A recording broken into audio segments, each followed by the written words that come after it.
Hello नमस्कार आदाब सत श्री अकाल और अस्सलाम वालेकुम। मैं हूं मोहम्मद अहमद काज़मी, लेकर आया हूं आपका पसंदीदा कार्यक्रम नज़र दुनिया पर। मीडिया स्टार वर्ल्ड लगातार आपको दुनिया भर की खबरें पहुंचा रहा है। स्वीडन की राजधानी स्टॉकहोम में आज एक बार फिर कुरान की बेअदबी की गई है।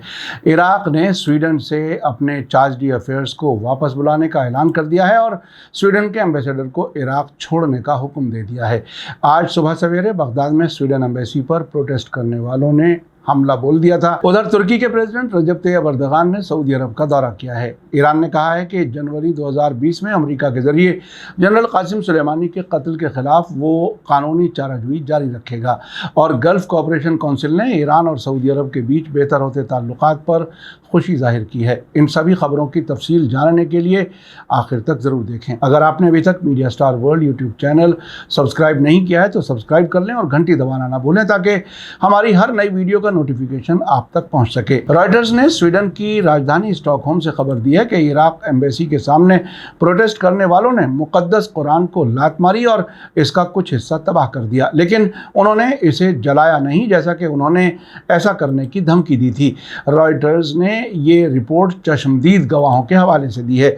इस पर इराकी सरकार ने स्वीडन में अपने चार्ज डी अफेयर्स को वापस बुला लिया और बगदाद में स्वीडन के एम्बेसडर को मुल्क छोड़ने के लिए हुक्म दे दिया।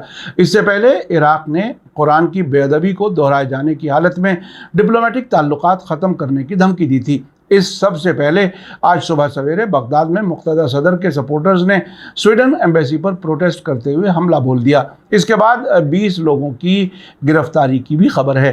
कल एसोसिएटेड फ्रांस प्रेस AFP ने खबर दी थी कि स्वीडिश पुलिस ने स्टॉकहोम में इराकी एम्बेसी के बाहर प्रोटेस्ट की इजाज़त दे दी है। प्रोटेस्ट करने वालों ने कुरान और इराक के झंडे को जलाने का प्लान बनाया है।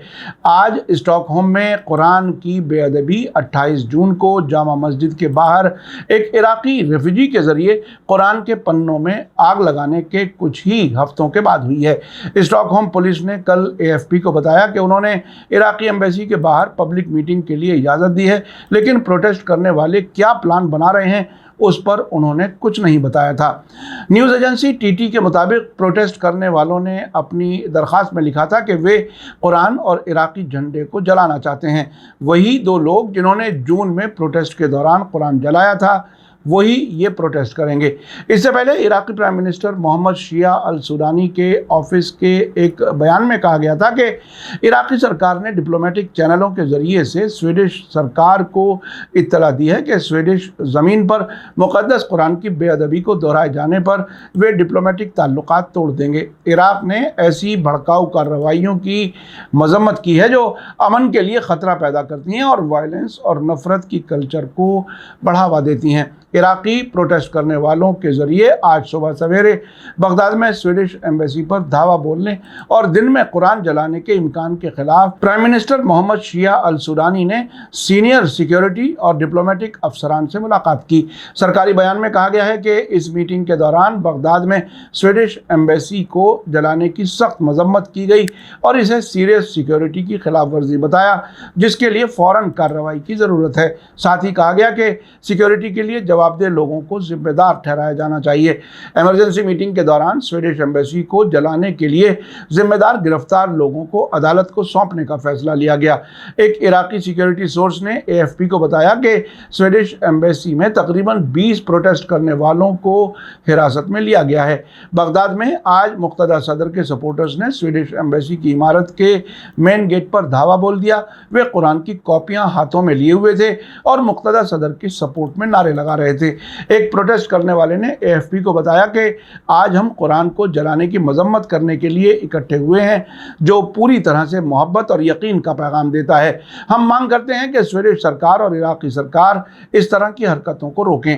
इराक की फॉरेन मिनिस्ट्री ने स्वीडिश एम्बेसी की इमारत में आग लगाने की मजम्मत की और कहा कि सिक्योरिटी फोर्सेस को फ़ौरन जांच करने, गुनाहगारों की पहचान करने और उन्हें जिम्मेदार ठहराने का हुक्म दिया गया है।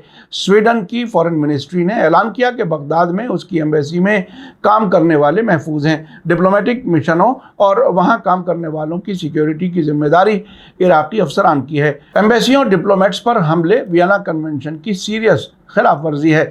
इराक की राजधानी में ये वाक़या तब हुआ जब स्वीडिश सरकार ने स्टॉकहोम में इराकी एम्बेसी के बाहर एक पब्लिक मीटिंग करने की मंजूरी दी, जहां प्रोटेस्टर्स ने कुरान की कॉपी और इराकी झंडे को जलाने का ऐलान किया था। स्वीडिश मीडिया ने कल बताया था कि प्रोटेस्ट में 2 लोग हिस्सा लेने वाले हैं। उनमें से एक वही शख्स है जिसने 28 जून को स्टॉकहोम जामा मस्जिद के बाहर कुरान में आग लगाई थी। 37 साल के इराकी रेफ्यूजी सलमान मोमिका ने कुरान के कई पन्नों को आग लगाने से पहले उसे पैरों तले रौंदा था। कुरान की बेअदबी स्वीडिश पुलिस की इजाज़त और सिक्योरिटी के तहत की गई थी। ये वाक़या ईद अल अज़हा के मौके पर हुआ, जिससे दुनिया भर के मुसलमानों में गुस्सा भड़क गया था। आइए अब चलते हैं आज की दूसरी अहम खबर की तरफ। सऊदी अरब तुर्की के ड्रोन खरीदने पर राज़ी हो गया है। प्रेसिडेंट रजब तैयब अर्दगान ने तुर्की की ख़राब इकोनॉमी को सुधारने के लिए ये सौदा किया है, क्योंकि तुर्की खाड़ी के अरब मुल्कों के साथ ताल्लुकात सुधारने के लिए डिप्लोमेटिक कोशिशों का फ़ायदा उठा रहा है। 2 दिन पहले प्रेसिडेंट रजब तैयब अर्दगान सऊदी अरब पहुँचे थे, जिसके बाद वे कतर और यूनाइटेड अरब एमिरेट्स का दौरा कर रहे हैं।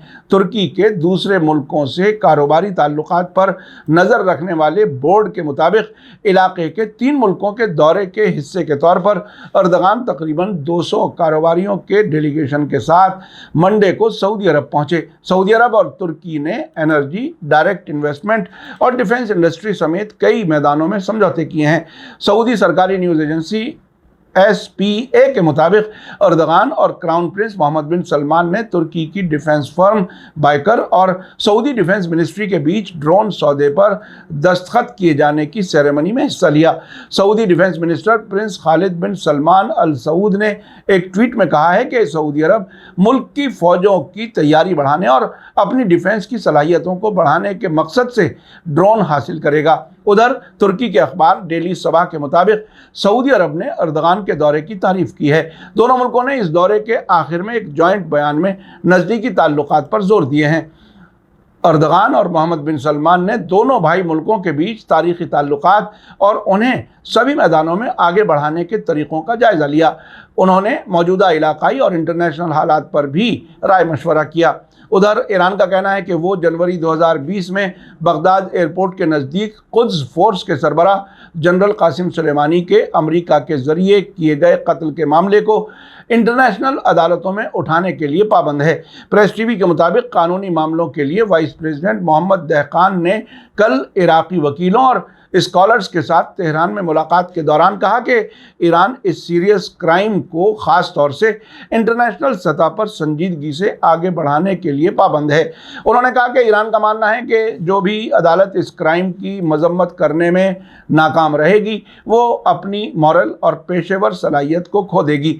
उन्होंने इस कत्ल के मामले पर कार्रवाई के लिए इराकी सरकार और अदालतों की कोशिशों की तारीफ़ की और उम्मीद जताई कि ये कोशिशें दोनों मुल्कों के लिए फ़ायदेमंद होंगी।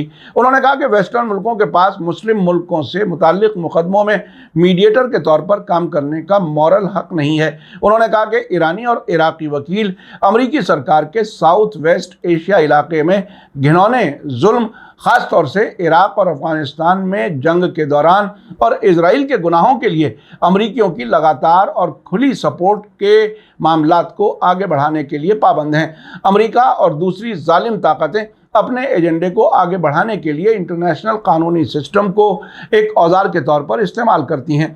हालांकि अमरीकी हमारे इलाके और दुनिया में टेररिज्म की धुरी हैं और उनके हाथों में हज़ारों बेगुनाह औरतों और बच्चों का खून है। वे इंसानी हकूक़ के मुहाफ़िज़ होने का दावा करते हैं और इंसानी हकूक़ की खिलाफ वर्जी के बहाने मुल्कों पर पाबंदियां लगाते हैं। जनवरी 2020 में इराक की राजधानी बगदाद एयरपोर्ट के नज़दीक अमरीकी ड्रोन हमले में ईरानी जनरल कासिम सुलेमानी और इराकी हशदल शाबी के डिप्टी कमांडर अबू मेहंदी अल मुहंदिस और उनके कुछ साथियों को कत्ल कर दिया गया था।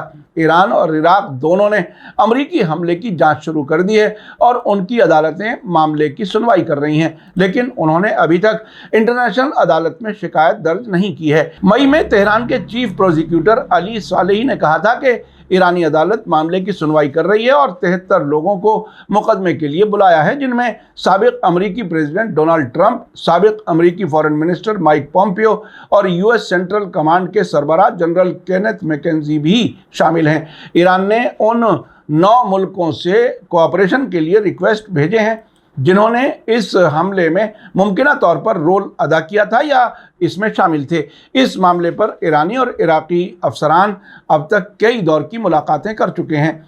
आखिर में एक और अहम खबर, गल्फ कोऑपरेशन काउंसिल यानी GCC ने ईरान और सऊदी अरब के बीच ताल्लुकात नॉर्मल किए जाने की तारीफ करते हुए कहा है कि वो तेहरान के साथ गहरी बातचीत के लिए तैयार हैं। GCC के सेक्रेटरी जनरल जसीम मोहम्मद अल बुदैवी ने कल अल जजीरा के साथ इंटरव्यू में कहा कि ईरान और सऊदी अरब के बीच ताल्लुकात नॉर्मल हो जाने से इलाके की स्टेबिलिटी में अहम मदद मिली है। 10 मार्च को चीन की मेज़बानी में कई दिनों लंबी बातचीत के बाद ईरान और सऊदी अरब ने 7 साल बाद डिप्लोमेटिक ताल्लुकात बहाल करने के फैसले का ऐलान किया था। 6 अप्रैल को ईरानी फॉरेन मिनिस्टर हुसैन अमीर अब्दुल्लाहियान और उनके सऊदी काउंटरपार्ट प्रिंस फैसल बिन फरहान अल सऊद के बीच 7 साल बाद मुलाकात हुई थी। आपको याद दिला दूं कि जनवरी 2016 में सऊदी अरब में एक मजहबी रहनुमा आयतुल्लाह बाक़िर अल निम्र को मौत की सज़ा दिए जाने के बाद तेहरान में सऊदी एम्बेसी पर प्रोटेस्ट करने वालों के हमले के बाद दोनों मुल्कों के बीच ताल्लुकात टूट गए थे। आपने देखा कि एक तरफ ईरान और सऊदी अरब के बीच ताल्लुकात बेहतर होने से अच्छे नतीजे सामने आने लगे हैं, लेकिन दूसरी तरफ मुसलमानों को भड़काने के लिए स्वीडन में बार बार कुरान की बेअदबी हो रही है। इराक पहला मुल्क है जिसने स्वीडन से इस पर एतराज़ करते हुए डिप्लोमेटिक ताल्लुकात ख़त्म किए हैं। सऊदी और तुर्की भी काफ़ी हद तक नज़दीक आ रहे हैं। मीडिया स्टार वर्ल्ड लगातार नज़र बनाए हुए है। इसी के साथ मुझे दीजिए इजाज़त। आज का एपिसोड कैसा लगा कमेंट्स में ज़रूर लिखें। थैंक यू, धन्यवाद, शुक्रिया। जय भारत, जय हिंद। मीडिया स्टार वर्ल्ड के और वीडियो देखने के लिए हमारे चैनल को सब्सक्राइब करें और सीधे नोटिफिकेशन पाने के लिए बेल आइकन दबाएं। और अगर हमारी खबर सच्ची और अच्छी लगे तो अपने व्हाट्सएप, इंस्टाग्राम, फेसबुक और ट्विटर अकाउंट पर जरूर शेयर करें।